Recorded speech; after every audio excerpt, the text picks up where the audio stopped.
Abagalatiya 6:7-10. Mugirira abantu bose neza uko mubonye uburyo, ariko cyane cyane, murumva harimo emphasis, cyane cyane abantu rero basigaye bagirira neza bene wabo, mututsi ku mututsi, umuhutu ku wundi, umutwe ku wundi, umunyamurenge ku munyamurenge. Iyo si neza, nta mugisha urimo. Yesu yarabivuze n'akanwa ke, yaravuze ngo niba muramutsa bene wanyu, mukabasuhuza, mugakunda abagore banyu, mukagirira neza abana mwabyaye, bene wanyu mukabashyira imbere, ngo ntaho mutaniye n'abapagani. Ni Yesu, ntabwo ari Masumbuko. Ariko aravuga ngo ariko mujya muguriza umuntu utazabishyura. No kugira neza, mugirira neza bose, kandi cyane cyane, muzi igituma cyane cyane ari mu nzu y'Imana, nuko mu nzu y'Imana turaziranye, twari supposed kuba tuziranye, ariko malheureusement ntabwo tuziranye. Umbona nambaye ikoti ntamenya ko inzu iva, pfa kumbona yambaye neza, mushumba wacu yambara neza, wari wagera iwanjye wowe ngo umenye niba inzu itava. Abera nk'ingingo ziri ku mubiri umwe bari bakwiriye gusangira, bakamenyana, bakabona uko basabirana, noneho bakabona ukuntu bagirirana neza kuko baraziranye. Mugirira abantu bose neza uko mubonye uburyo, ariko cyane cyane within yourselves. None ubu ngo Gitogo duherukana ndi secrétaire général, naho muzi ayiwewe. Ubwo se niba ntaza ahuba ntumenya aho mba duhujwe n'iki? Erega abantu ikibahuza, duhurira mu nzu y'Imana, ariko ubundi abantu bahuzwa n'icyo baganiriye n'icyo basangiye. Niko guhura naho kumbwira I love you, hello, love you, love you, love you.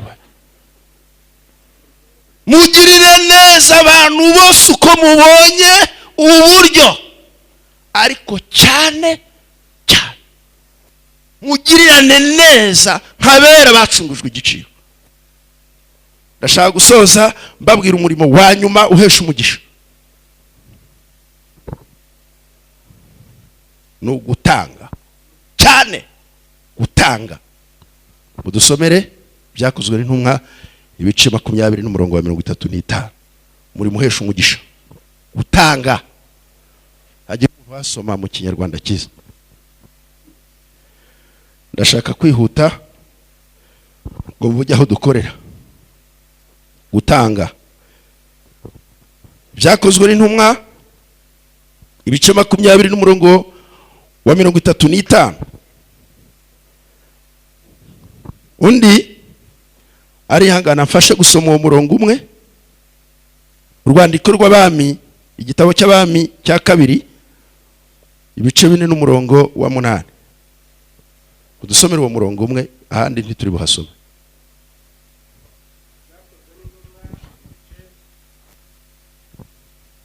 Makumyabiri murongo wa 35. Dusome mu izina rya Yesu. Haranditswe ngo nababereye icyitegererezo muri byose, yuko ariko namwe mukwiriye gukora imirimo, ngo mubone uko mufasha abadakomeye, no kwibuka amagambo Umwami Yesu yavuze ati, gutanga guhesha umugisha kuruta guhabwa. Mubisubiremo. Gutanga guhesha umugisha kuruta guhabwa. Mubisubiremo.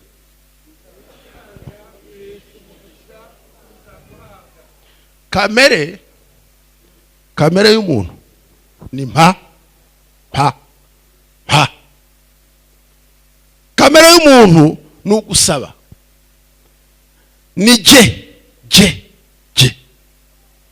Abakorwa b'imisundwe 6 bari mu gitabo cy'Imigani, murabazi abakobwa b'imisundwe ngo bahora basabiriza ngo mpa. Muza abakobwa b'imisundwe ni kamere ndwi z'umwana w'umuntu, ni kamere yuzuye y'umwana w'umuntu. Ihera uvuga ngo ni jewe jyenyine, niki. Ukambara ntushira imbeho, ukarya ntuhage, ukagira amafaranga ntuzayahage, ugacuruza ugahora ushaka kunguka, ugashaka amafaranga ukumva yaba menshi, ariko kugira ngo uzarekure bikakunanira. Aya magambo aravuga ngo ni Paulo wabwiraga itorero rya Efeso arisezera hagiye gupfa, ariko akoresha ijambo tutarabona. Aravuga ngo mwibuka amagambo yavuzwe n'umwami Yesu yuko gutanga bihesha umugisha kurenza guhabwa. Nibwira usomye ubutumwa bwiza uko bwanditswe na Luka ibice 6, Yesu yaravuze ngo urugero mugeramo ko mutishimye tugeze ahagoye, cyangwa nuko bwije muhumura isahani yayine, urugero mugeramo nirwo muzagererwamo, kandi Imana ntinegurizwa izuru, icyo umuntu abiba nicyo azasarura. Urugero ugera mutanga ngo nirwo uzagererwamo, ngo kubw'iyo mpamvu mutange ku rugero rwo hejuru rutsindagiye rusesekaye, ngo namwe umwamazo azagera muri urwo rugero rutsindagiye rusesekaye. N'umugisha ukomeye gutanga. Muri make ntawe nenda kubyigisha, ariko ndabisaba Imana ngo nanjye binyigishe namwe. Muri kiriya gitabo cy'abami, murambabarira, ni Abami ba 2:4-8, ni amakuru tumenyereye, ariko ngira ngo muze gusoma mugezi wanyu kubw'umwanya. Aya magambo avuga iki? Avuga umushunemukazi. Ndagira ngo mwumve ibintu 5 bishobora gutuma utanga. Ko gutanga abantu bazi gutanga, ariko bahaba basabye. Mukanguke dushaka umugisha. Guha umuntu ari uko agusabye ntabwo uba umuhaye. Uwo ntabwo ari umugisha wo gutanga.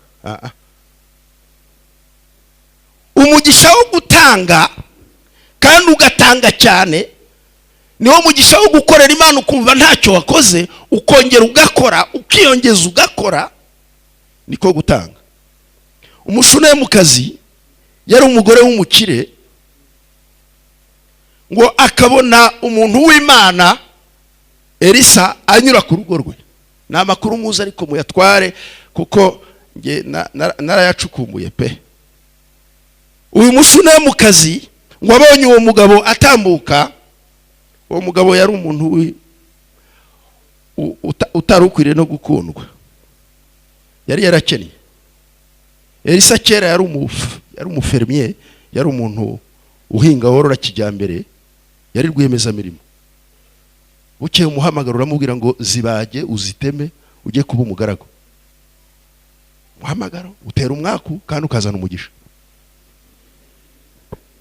Arazibaga akurikira Eliya. Eliya wita ishubi utaragiraga akagore ntagira akana. Hari aho mwabisomye? Yari umuhanuzi ukomeye utagira urugo. Niyo mpamvu gukorera Imana uriya mubyeyi yavuze ngo nta excuse. Arangije ngo akajya munyuraho ari kumwe n'umudiyakoni umutwaje igikapo, ngo bajya ku musozi aho yajyaga gusengera. Nimurebe uyu mushunemukazi muzamusome, yari umukire, ngo umugabo we yari umubosi. Uyu mugore akarusha umugabo agakiza. Umugabo yari umunyedini. Mumbabarire mbivuge kuko hano hari abagore, hari n'abagabo. Mwagise ngo twese tureshya kumenya Imana? No. Ejo twaravuze ngo ndasaba Imana ngo uhejeshe amaso yacu turusheho kuyimenya. Umugabo we ngo yamenyaga Imana ku mboneko z'ukwezi no ku isabato. Yarazi ko Imana bayisenga kuri Noheli, Pasika n'ikindi gihe n'isabato. Naho umugore akamenya n'Imana atari iminsi mikuru, atari uko mwasohotse Yehova iri. Umunsi umwe akabona umuntu araca ku rugo rwe akamureba. Wamurebye, mumbabarire muharebe. Ikintu cya mbere kizagutera gukorera Imana nukugira amaso areba ababi n'abeza. Nukugira amaso areba ukamenya abakene n'abakire. Nukugira amaso areba ukamenya abo kugirirwa neza. Faut avoir les yeux. Ngwarareba, waramureba, waramumenya. Mumbabarire muze gusoma amagambo ngo haravuga ngo arangije akora iki? Waramuhamagara. Baramubwira ati ariko muntu w'Imana wakwemera ukinjira mu rugo ugafungura. Abakozi b'Imana ntabwo tujya dupfa kurya. Kirazira rwose. Wihagararaho kugira ngo utasiba ubutumwa bwiza. Niyo waba ushonje ntabwo upfa kubivuga. Niyo waba watiye ishati ntabwo upfa kuvuga ngo wayitiye. Twiyirizaga ubusa tugasaba Imana tukira abakene ngo ndatira nde mwami. Imana ikakubwira ngo jya kwa Semanyenzi. Ni utazakwandarika. None abarokore b'iki gihe bagenda bavuza induru. Naraguhanuriye ntacyo wamariye. Nicyo wakubwiye kuzaba pastor umenisaho. Wowe umuntu w'Imana agira amaso akagira ubwenge akitegereza. Uwo muhanuzi amucaho. Avuga ati waza ugafungura undaranga. Warangije aramuhata. Uzi kwingingira umuntu kumuha atagusabye. Icyo tuzi twa nuguha abandi bavuga wamvungurira ukatereraho igicero umucira no mu maso. Waramuhata aramubwira ati mbabarira ngwino ndakwinginze ngwino kumeza. Mu rugo rw'abakire haratinyika. Ariko ngo waramuhata n'ubwenge bwinshi n'urukundo rwinshi amwinjiza mu nzu. Waramufungurira. Ngo ikindi gihe yatambuka wa mugore akongera kumutangira akamuhata. Waje mu rugo. Elisa arakomeza akajya cyaje mu nzu y'Imana. Umugore akomeza kumuhata kumugirira neza. Ntacyo yamusabye. Kandi akabona ntacyo yakoze. Irya nyuma rero. Umunsi umwe. Waravuga ngo abwira umugabo we ngo nararebye nditegereza sanga uyu muntu ari umuntu wera w'Imana. Mugenda muhaga naramurebye n'ingeso ze. Mujye mwitwararika batazadukuramo ingeso mbi. Izina ry'Imana rigatukwa kandi turi umucyo. Ngo ati naramubonye sangarera arakiranuka n'umuntu w'Imana. Mutware boss nimwumve mwe bagore babakire namwe bagabo babakire mumenye ukuri tuzadutanga ngo tubone umugisha. Atari gutanga kugira ngo babimenye batwandike ko twatanze sheki n'igihe waguze iriya keyboard and so on. Wacha manyanga yako. Uragurira keyboard ngo babivuge. Oya tanga. Bibiri iravuga ngo ukuboko kw'iburyo ni gutanga, ukw'ibumoso ni kwihatira gukorera mwibanga mu rukundo. Niho harimo umugisha. Warangije abwira umugabo ati boss uyu muntu w'Imana igitekerezo nagize n'icyifuzo. Yarabizi ko atagira aho aba. Warangije avuga ati twamwubakira icyumba cyo hejuru. Mujye mu gihe burayo pastor. Ntabwo ari icyumba cyo hejuru ni apartment. Ni inzu irimo igitanda, irimo ameza, iri aho kogera, iri aho bashyira igitereko kitabaza. Na apartment yo hejuru. Uyu mugore w'igitangaza ngo atereta umugabo aramubwira ati ndamwubakira apartment hejuru y'inzu yanjye. Uzajya ubikora n'ubwenge batazakwica. Urajyana umugabo wundi hejuru y'umugabo wawe. Ariko ngo uyu mugore yari umwizerwa n'umugabo we yaramwizeraga. Yarazi ko ari umuntu w'Imana. Ngo arabimwemerera bafata mu mari yabo bubaka apartment. Ntayo Elisa yasabye. Niba ushaka umugisha uzatange batagusabye. Uzaho umuntu udakwiriye. Uzamenye ugirira neza kandi umugirire neza cyane. Icyo ni icya kabiri. Kugira amaso areba gutanga ukumva ntacyo watanze. Yaramugaburiye yumva ntibihagije. Icyanyuma ngo arushaho gukora amwubakira inzu. Warangije kugikora icyo uyu muntu w'Imana yakorewe kimutere ibisazi. Ineza nyinshi ituma uwayigiriwe asara. Waravuga ati no je ne comprends pas. Simbyumva. Nimusubira mu mateka y'abashune mu kazi uzatangara. Ntaho yahuriraga na Elisa. Ariko usanga abantu iyo bagiye kugira neza abanyirakuru n'abanyirasenge n'ababyara babo nabo bakomoka hamwe Masisi. Usanga abantu baragenda bubaka utuzu. Icyo cyo ni inshinga no gukunda mwene so.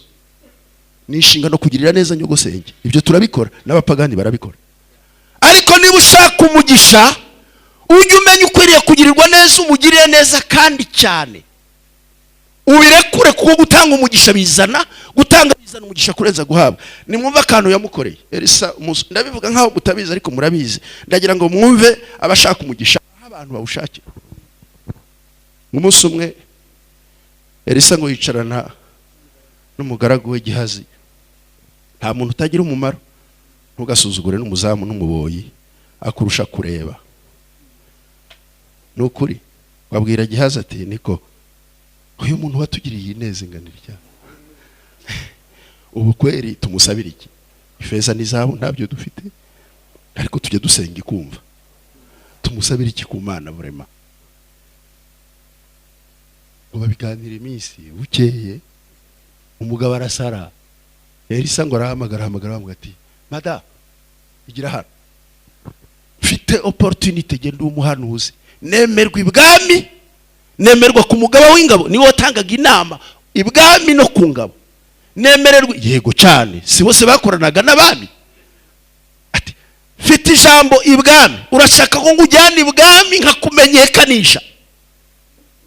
Komba nuri umukire urashaka ko njya kugusabira abasirikare barinda ifamu zawe, nkagushakira umukuru w'ingabo akaguha abakurinda n'imari? Ko bakire tugira ubwoba cyane. Imari tuma umuntu aba insécurisé. Niyo mpamvu dushaka abaturinda, keke security n'umuzamu w'ikibando w'umusaza karari wanjye, kugira ngo badatwara y'imodoka ya DP. Bamwe ati ndagushakira abazamu, ndagushakira abasirikare, ndakumenyekanisha. Nimwumve ibanga rikomeye ry'uyu mugabo. Umugore ngo aramureba, ni ijambo rya kane niba ushaka umugisha. Ngo aramureba agira ibanga. Baramubwira ati nibera mu bacu. Iby'ibwami ntabyo ngusabye, iby'abasirikare ntabyo ngusabye, ngewe nibera mu bacu. Natiri nisha iyi neza ndayipfusha ubusa. Ngo hamagara Gihazi ati niko sha, namubwiye ngo tumujyane ibwami yanze, namubwiye ngo tumujyane ku mugabo w'ingabo yanze, ndagira newe ineza yamuteye gusizora. Undi ngo aramubwira turabizi databuja, ndagira ngo ikimugishinge hagati. Ndabona hano hari abantu bakomeye, ntugasuzugura umuzamu wiwawe. Morideka watumye hasuye rusadapfa, bari kumuhotorana kwambiye. Mujye mubana amahoro n'abazamu banyu n'ababoyi, bazabicira abana, bazanywa amata babashyirimo amazi. Nta muntu udafite umumaro, kandi umukozi ku murimo ni w'Imana yemera. Babaza Gihazi ati none wanyungura n'amaki? Gihazi ati jewe turamubwira iby'ibwami n'abasirikare n'iki? Ati imyaka tumaze muri ya apartment sinabona kana kagahungu gatamba, kandi kiriya kigabo kirashaje, umusaza yarashaje, kandi nta mwana. Uravuga iby'ubwami si umuntu udafite umwana, nta mwana agira, nta gahungu, nta gacaracara. Elisa aravuga ati ya atundushije kubimenya. Burya rero amaso areba uburyo butandukanye. Nushaka ujye umenya uwo kugirira neza, ujya witegereza, ntukajya ubana n'abantu utabareba, abagendi bawe, abo musengana. Ujye ureba umuntu wakuraho umugisha w'Imana, apana gutegereza ko bagusaba ipantaro. We nta maso ufite yo kumenya ko kolege wawe atagira inkweto, kandi izawe ziparitse hariya. Shaka umugisha, umugisha umuntu arawukurikira akawushaka. Ngo arangiza aramubwira ngo ahamuhamagara amuga ati mada ngwino hano. Ntabwo yeretswe, munyumve mujye musoma Bibiliya neza. Ntabwo yeretswe, ntabwo yahanuye. Murasikia habari? Ntabwo yeretswe, ntiyahanuye. Ineza yagiriwe nahansozereza. Waravuze ati Imana yakoresheje uyu mugore akajya ngaburira nta musabye, akanyubakira inzu hejuru y'inzu ye. Uyu muntu ntagapfa atagira umwana, arizera, ategekesha ubutware bw'umwuka. Aramubwira ngo kubw'ineza wanjye ndategeka jewe ku kindi kigiye nk'iki, uzaba ukikiye umuhungu, uzabona umurage nawe, ntugapfe utyo. Uwo mugisha ntabwo uwo mugore yawuse, ntabwo yabimusabye, ngo mukanya arasama arabyara. abona umwana arishima, mu kanya gatoya umwana ararwara arapfa. Ni mwumva ibanga ry'umuntu uzi gukorera umugisha. Uyu mugore Bibiliya iravuga ngo abihisha umugabo we. Mfite agahinda ko kutabona umwanya ngo tujye tuganira. Abarokore twabaye abanyamazimwe,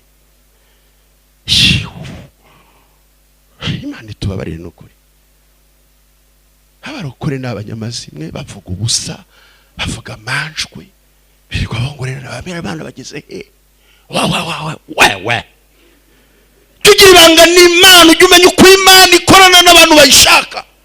Ngo uwo mugore agira ibanga umwana yapfuye, ngo aravuga ati abonye apfuye wariruka utware, birankwiriye ko njya ku musozi, ko atari ku isabato, ntihabe ku mboneko z'ukwezi, ko atari iminsi mikuru, urajya he wa mugore we? Undi atari ko niyumvisemo ko najyayo.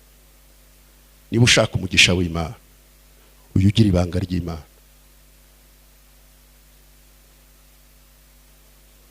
Ageze ibanga ko ariruka, ageze imbere, uzi icyo yakoze? Yafashe wa mwana aramutwara, amushyira mu nzu yubatse.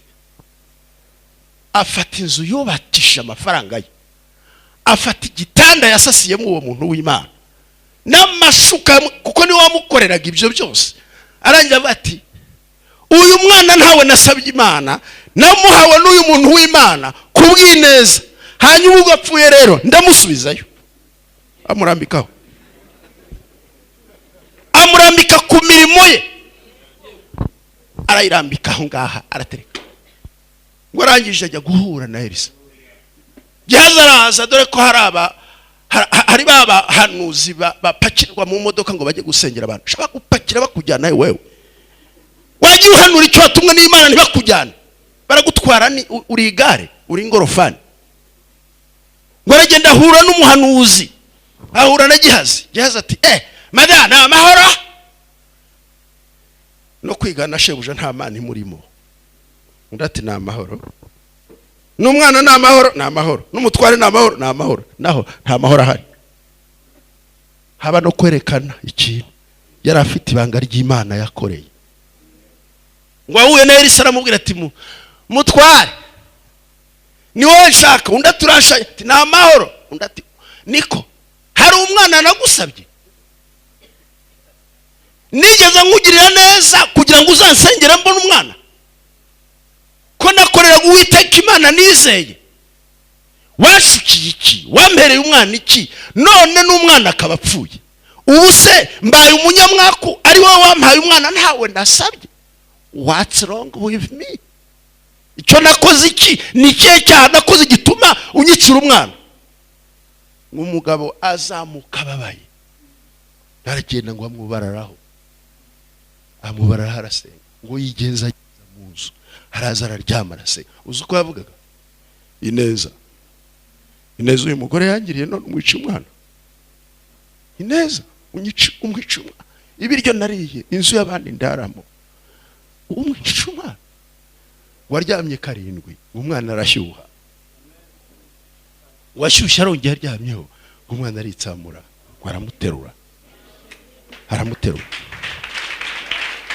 Amumanukana wenyine, amushyira umugore, aramubwira ngo akira umwana wawe, muzasoma umugisha uyu mugore yahawe. Ngo Elisa amumushyiriye, ngo umugore aramureba, ngo aramubwira ati noneho menye ko uri umuntu w'Imana. Urashaka umugisha, ujye ugira neza, ureke ubujura, ureke uburiganya, ureke kwiki cyacumi, ureke gira neza, kandi neza nyinshi, kandi uyigirire umuntu atabigusabye. Gira amaso areba umunyamubabaro, umwiteho. Gerageza urebe uwo mukozi w'Imana uba iwawe. Perutse guhura n'umuntu inkweto yarahengamye iriya inyuma iriya mu cyaro ahitwa Ikankuba. Mwarimu munyuraho ntazi ko ari mwarimu wanjye nagiye gusura paruwase, inkweto yarahengamye.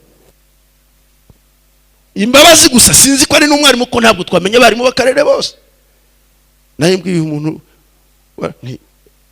murerekera he nizamuwe za Gishumba murerekera he andebye uko nambaye ati ntiyamenye uwo ndi we ntazi ko ndi n'umushumba wawe w'akarereshwi burya ntibanatuza batuzi ni mwebwe ati nyakubahwa ati tugiye gusengera hariya ati hariya ku mudugudu uri hariya hafi ya Nyabarongo ninjira mu modoka tubatware hari haguye imvura bega icyondo we cyondo kinombe agize icyondo agize icyuya arinjira aricara turagiye naho umudugudu ngiyeho ni hari mwarimu hareba inkweto yarahengamye hari ishati data twese kandi agahagarara imbere yaho yakubwiriza ugafashwa ariko nta nicyo amumarira akazi kawe no kuvuga gusa ko inkweto zarahengamye nanatafanya iyo ninde uzagirira neza bo ni wowe ni jewe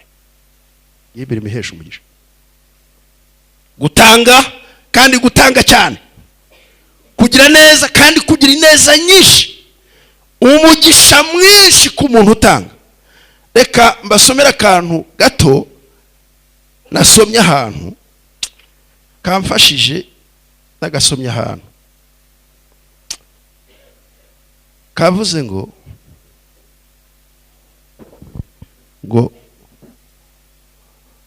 kuba umuntu akunda gukunda ni umuzi ngo gutekereza neza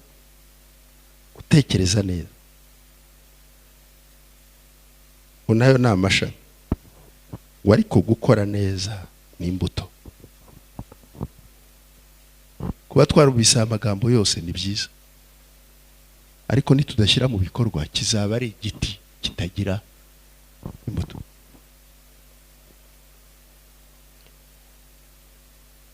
ndagira ngo rero ntabwo nahagararira ku bakire ngo abakene bari ahangaha bantahane bababaye nugera iwanyu usome igitabo cy'abami ba kabiri bice 17 n'umurongo wa 12 nashaka gusozereza nzaba ngaruka n'ubutaha haravuga ngo umuntu w'Imana witwa Eliya ahunga inkota y'umwami n'umwamikazi Yezebeli isoko y'amazi yaho yabaga ikamye ndagira ngo muntega amatwi ni umurimo uhesha umugisha hatagira ngo abantu b'abakire nibo bakwiriye gukorera umugisha n'abakene bakorera umugisha kandi mwinshi hari inzara nyinshi y'imyaka 3 n'amezi 6 Imana ibwira Eliya ngo genda Isarefati hari mu banzi b'Abisirayeli Isidoni mu banyabyaha iwabo wa Yezebeli wahigaga Eliya ni Imana yamutumye ngo ajye gushakira umugisha wahageze hasanga umupfakazi Imana yari yamubwiye ngo ntegetse umupfakazi muranyumva bene da Imana kandi hari abami hari nababo badiya nabandi ariko itegeka iki umupfakazi iramugerageza ngaho ndimubingeragereje iramugerageza umupfakazi yari araza aramubwira ati muri aho mada udarati ndaho se ndiho ko ndiho gupfa mutuzinywe murumva abakene murumva abakire Imana twese tugerageza de la même manière ibyo ufite nibyikubaza gutanga ntigusaba gutanga icyo utagira ntigusaba icyacumi cy'ibyo udafite ntigusaba kugira neza kw'ibyo utagira ntigusaba gutanga imyenda utagira iragusaba gutanga ibyo yaguhaye undi aravuga ati amazi undi ngo yirukanka gutanga amazi biroroshye nubwo hari n'abatayatanga yaraho nayasabye barayanyima rwose dore ko no kuri robine zacu mu bakire abakire tugira n'ibigega amazi y'ikabeza yo ni ibindi bintu iyo agiye rero bose bashoka ahari ibigega kandi hari ibigega harimo no kwa Mushumba wahagira utari ko nige uzajya mvomera quartier yose niko mwumvise ko agiye uzavomera quartier yose niko